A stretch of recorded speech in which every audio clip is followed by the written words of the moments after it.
Bom dia, meus amados irmãos, a graça e a paz do nosso bondoso Deus, o amor do nosso Senhor e Salvador Jesus Cristo, esteja em cada um de nós, pela graça de Deus.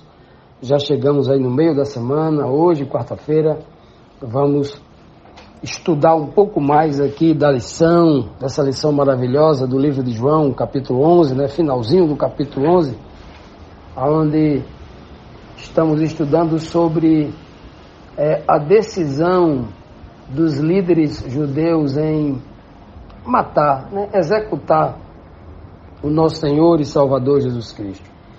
Ontem, na última pergunta de ontem, só recapitulando aqui rapidinho, nós vimos que os líderes judeus decidiram matar Jesus de qualquer forma, E então Cristo saiu, já não andava mais publicamente lá em Jerusalém, entre eles, e se refugiou nos desertos, numa região chamada Efraim, juntamente com os seus discípulos, Então hoje, na pergunta 7, nós temos aqui um questionamento, logo depois desse ocorrido, e o questionamento diz assim: depois de se refugiar nos desertos, que festa em Jerusalém estava para acontecer, onde Jesus estaria presente? Obviamente, Jesus sempre estaria presente em Jerusalém nas festas, que era para onde todo o povo ia, Apesar de todas as ameaças que ele vem sofrendo, e a gente vem estudando essas lições desde o capítulo 4, capítulo 3 e 4, que toda a festa Cristo estava lá, festa de Páscoa, festa de tabernáculo, festa da purificação, festa da dedicação. Então toda a festa ele estava lá, e toda a festa os judeus queriam matá-lo, E aí sempre que Cristo pregava, ele saía de lá rápido, porque senão o povo ia matar ele, A pergunta é: será que ele fugiria desta festa?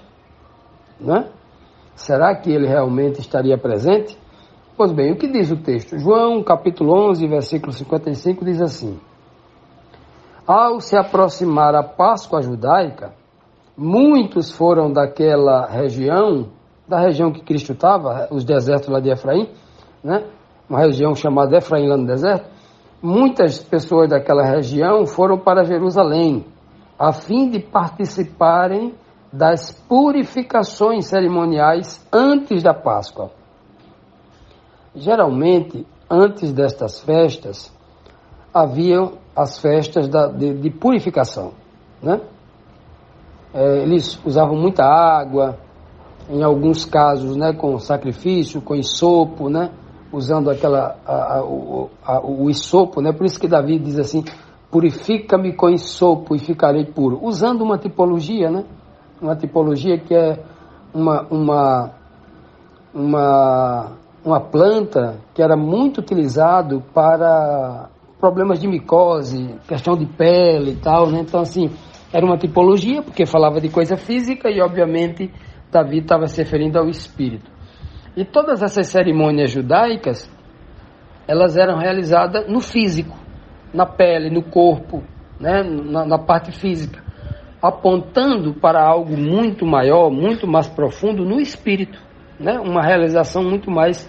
Todas as cerimônias vinculado ao santuário, ou qualquer cerimônia comemorativa relacionada ao que Deus havia feito por aquele povo, eram sempre tipos, E uma das informações aqui que nós trazemos neste texto, embora incomode muita gente aí que tenta defender a ideia de que aquelas 7 festas judaicas que eram tipológicas lá do passado ainda devam ser comemoradas hoje, aqui nós temos um ponto muito importante para ser refletido. Veja só, embora essas festas sejam tipológicas e elas estejam marcadas no tempo para acontecimentos proféticos, a realização dessas cerimônias tipológicas ainda hoje, elas precisam ser refletidas, questionadas, Porque todas essas cerimônias,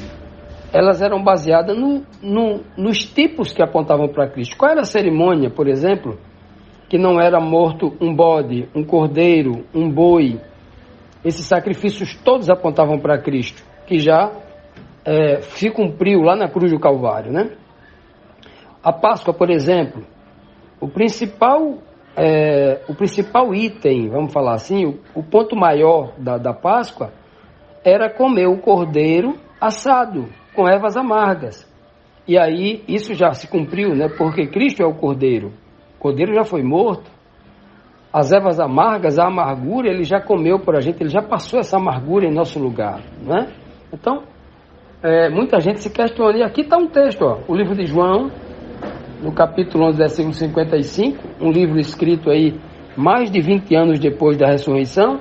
João escreve de uma forma falando assim, ao se aproximar a Páscoa judaica, a Páscoa dos judeus, como se ele estivesse dizendo assim, olha, essa festa cerimonial não pertence mais ao cristianismo, aqueles que seguem a Cristo, porque esta Páscoa aponta para Cristo, o Cordeiro Pascal, que, né, a Páscoa se cumpriu nele. Agora, que cumprimento poderia acontecer a partir dali? Aquela que Cristo disse, façam isso que eu estou fazendo com vocês em memória de mim, a partir de agora, né? Pois bem, então o texto aqui de João, ele é muito claro. João não diz ao se aproximar a nossa Páscoa, a Páscoa do Senhor. Não, ele faz agora a Páscoa judaica. Falando isso 20 e poucos anos depois, quando ele escreve esse livro, mostrando claramente que aquela festa ainda estava sendo feita, mas era um costume agora dos judeus, porque o cumprimento da Páscoa já tinha sido atingido lá na cruz do Calvário, quando Cristo derrama o seu sangue precioso e liberta todos aqueles que têm fé da servidão do pecado, assim como a Páscoa comemorava a libertação da servidão do Egito, da escravidão do Egito, e Cristo liberta de uma servidão maior, de uma escravidão maior que a escravidão do pecado, né? Pois bem, deixando bem claro essa questão aí do costume, essa questão tipológica, essa questão como está escrito aqui, vai ficar bem claro aqui que muita gente da região onde Jesus Cristo se refugiou, nos desertos, estavam indo para Jerusalém porque queriam participar daquelas festas, daquela cerimônia, aquele cerimonialismo, que também era um tipo, antes das festas, que era as lavagens. Eles se lavavam muito, águas limpas que eram guardadas em talhas de pedra. Lembra do primeiro milagre de Cristo no capítulo 2 aqui de João, que nós já estudamos? O primeiro milagre quando ele transformou água em vinho? Pois bem, diz o texto lá que havia 6 talhas, 6, não um número de homens, 6, mostrando que era uma cerimônia humana, 6 talhas com água para as festas a festa da purificação. Então aquelas estavam sendo guardadas ali em 6 talhas, cheias de água reservada para a festa da purificação, que era uma festa que antecedia ali uma cerimônia, purificar-se, lavar-se, né, o corpo interior. E aí Cristo falou assim, olha, vocês fariseus estão pensando, vocês são como copos limpos, lavados por fora, mas o interior está podre. Ou seja, vocês se lavam com essas cerimônias de purificação, tomam um banho, compram sabão do lavandeiro, tomam um banho, a pele fica bem limpinha, mas e por dentro? O espírito está podre, está sujo. Pois bem, então eles continuavam ainda, né? Obviamente, João falando no futuro, fala a Páscoa judaica, mas ele se referia, obviamente, aos dias de Cristo, quando a Páscoa ainda era vigente, porque Cristo ainda não havia morrido. Embora sua escrita no futuro, ele usa o termo Páscoa judaica, né? Então, muito bem claro. Chegou a festa das purificações, né? O que acontece? Muita gente iria convergir. O povo de Israel tinha uma convergência, voltar para Jerusalém, se voltar para Jerusalém para participar desses festejos. Continuando, amados, vamos aqui para a 8ª pergunta, que nos traz aqui o seguinte questionamento: como a liderança religiosa estava se preparando e se purificando para a Páscoa? Já imaginou? Eles estavam se purificando, os fariseus, né? Os líderes, os sacerdotes líderes, né? O sumo sacerdote, aquela turma toda, né? Os grandes líderes dos judeus lá em Jerusalém, se purificando. E quando você examina a profundidade, o significado espiritual desta palavra purificar, essa pergunta parece até uma certa provocação. Mas vamos ler aqui o versículo 56 que diz assim: continuavam procurando Jesus e, no templo, perguntavam uns aos outros: o que vocês acham? Será que ele virá à festa? Pois bem, todo mundo ali se convergindo, se voltando para Jerusalém para participar da purificação, e os líderes que estavam à frente, estimulando o povo a participar dessa festa, mostrando ao povo a necessidade de se purificar para participar da grande festa, participar do Cordeiro, participar, lembrando de que Deus havia enviado o seu libertador Moisés para livrá-los da escravidão egípcia. Era isso que eles se purificavam para participar da festa da Páscoa. E agora, todos eles participando disso, eles não estavam preocupados, não estavam com a mente voltada para o libertador prometido por Deus, que viria libertá-los, né, da grande servidão, da grande escravidão. Eles poderiam até estar se lavando com água, mas o espírito deles estava com sede de sangue, eles queriam Jesus. Continuavam procurando Jesus. A mente deles, o espírito deles não estavam na festa de purificação. Não estavam em Deus, não estava na gratidão por Deus haver libertado eles, né? Com mão forte e poderosa da grande opressão do Egito. Agora eles eram os opressores, estavam oprimindo Jesus Cristo. Olha, que purificação era essa? Uma cerimônia vazia? É por isso que o Senhor mandou inúmeros profetas, a partir de Isaías, né? Inúmeros profetas repreendendo esses sacerdotes, essa liderança espúria, essa liderança feita de homens gananciosos. Mandou vários, né? Mandou Isaías, né, nu com as nádegas de fora, 3 anos e meio. Mandou Oséias casando com a prostituta, escândalos terríveis Deus mandou, mostrando a vergonha deles. Eles achavam que a vergonha era de Oséias, mas a vergonha era deles. Mandou Malaquias, chamando eles de ladrões, né, de roubadores. Mandou Amós, dizendo que eles eram bandos de vacas de Bazã. Mandou Abacuque, dizendo que eles iriam pagar por isso, né, porque eles não tinham a fé, aquela fé que ainda que faltasse o fruto da figueira, mas eles estavam recebendo aquelas riquezas que eles foram proibidos, porque não podia ter herança, era recebendo como no saco furado, né? E aí o Senhor manda muitos profetas contra eles, né? E aí o Senhor diz para eles também várias vezes: eu não aceito mais os vossos sábados, os vossos, porque Deus tinha os dele, os meus sábados servirão de sinal, mas os vossos eu não aceito. As vossas luas novas, as vossas festas, a vossa Páscoa, o vosso Pentecoste, as cabanas, as trombetas, a festa de Yom Kippur, a festa de Chanukah, todas as festas das luzes, né? A festa de Pentecoste, da colheita. Então, o Senhor está dizendo: eu não aceito as vossas festas. Por quê? Porque eles estavam com o coração voltado para oprimir o pobre. O Senhor diz até assim, olha, acho que no livro de Oséias, né? Não estou lembrado aqui se é Oséias ou se é Obadias, não estou lembrado aqui. Quando o Senhor diz assim: vocês esperam que o sábado passe logo. Ou seja, olha o coração deles, estão preocupados com a purificação espiritual?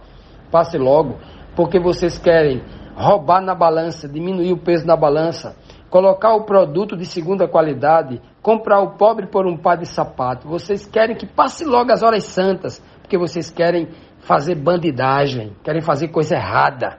Pois bem, olha aqui, olha, se cumprindo na prática aqui, ó. Festa de purificação e a liderança procurando Jesus para matá-lo. E aonde é que eles estavam procurando? Estavam lá, e no templo, dentro do templo, lugar sagrado. Para eles era sagrado demais, beijavam o chão, beijavam a parede. O templo físico para eles não entendiam que era uma tipologia, né? O maior templo, que era a mente deles, estava completamente suja de ódio, de vingança, querendo sangue, querendo matar o irmão, né? Perguntavam então uns aos outros: o que vocês acham? Será que ele vem mesmo para a festa? Ora, A gente não consegue dormir pensando nisso. Tomara que ele venha para a festa. Porque se ele vier para a festa da Páscoa, porque a festa da Páscoa ninguém faltava, né? Era uma das maiores festas, se não a maior, a segunda, né, depois de Yom Kippur. Era uma grande festa onde todo o povo de Israel se voltava para lá, assim como a festa das primícias, né? A festa da colheita, onde tinha muito fruto, muita abundância de comida, né? Onde os sacerdotes recebiam muita oferta, muita comida, havia muito dinheiro, muita riqueza. Então todo mundo voltava-se para Jerusalém. Então aqui a preocupação deles agora não era pureza nenhuma, não era Páscoa. A Páscoa para eles não era espiritual, não era uma festa espiritual de Deus. Era uma festa que eles eram donos agora e se davam o direito a perseguir irmãos, odiar irmãos e matar irmãos. Não tinha importância nenhuma a mente deles estar completamente contaminada com o ódio, com a cobiça da dominação, né, da opressão sobre os irmãos. O importante era estar com a pelezinha lavada. O importante deles é a aparência. Assim como é a igreja de hoje, e infelizmente muitos dos pobres religiosos que não têm um conhecimento da palavra de Deus espiritual, fica medindo esses líderes religiosos de hoje pela etiqueta de marca do terno em que ele usa, ou o valor do sapato, o tipo do couro, a marca, a logomarca que está no sapato, né? O cabeleireiro que corta o cabelo dele, o tipo de gel que está no cabelo, a qualidade da sua pele, porque ganha muito dinheiro e vive nos salões aí de esteticistas, né? Na moda, fazendo, né? Cuidando mais da aparência física e esquecendo do interior, né? Não estou dizendo aqui que é errado, amados, nós cuidarmos da nossa saúde. Não temos que cuidar. Temos que cuidar. A boa alimentação, o exercício, cuidar da saúde de uma forma geral. Não vou aqui passar remédio de saúde não, porque todo mundo sabe o que é o certo a fazer. Mas eu estou falando aqui do homem exterior. Estou falando de privilegiar o homem exterior e esquecer do homem interior. Como eles estavam aqui. Por isso que Cristo falou que ele era um vaso sujo, né? Limpo por fora, mas sujo por dentro. Era como um sepulcro caiado, que por fora estava todo pintadozinho de branco, mas por dentro havia podridão, havia sujeira, havia decomposição. É triste isso, né? Isso que Cristo falou, olha, essa realidade aqui não era só de antigamente, não. Se você abrir os seus olhos, se você procurar conhecer um pouquinho mais, você vai entender que nada mudou. Só mudou o nome dos personagens, mas as práticas e a rebeldia contra a palavra de Deus, contra os seus mandamentos, continuam. E hoje, muito pior. As coisas pioraram hoje. É muito pior do que isso aqui. Se Jesus voltasse hoje, falando para essas igrejas, eles não iam deixar Jesus escapar, não. Não iam matar negócio crucificado, não. Eles matavam na porta da igreja, esganado, né? A igreja de hoje é muito pior do que a de antigamente.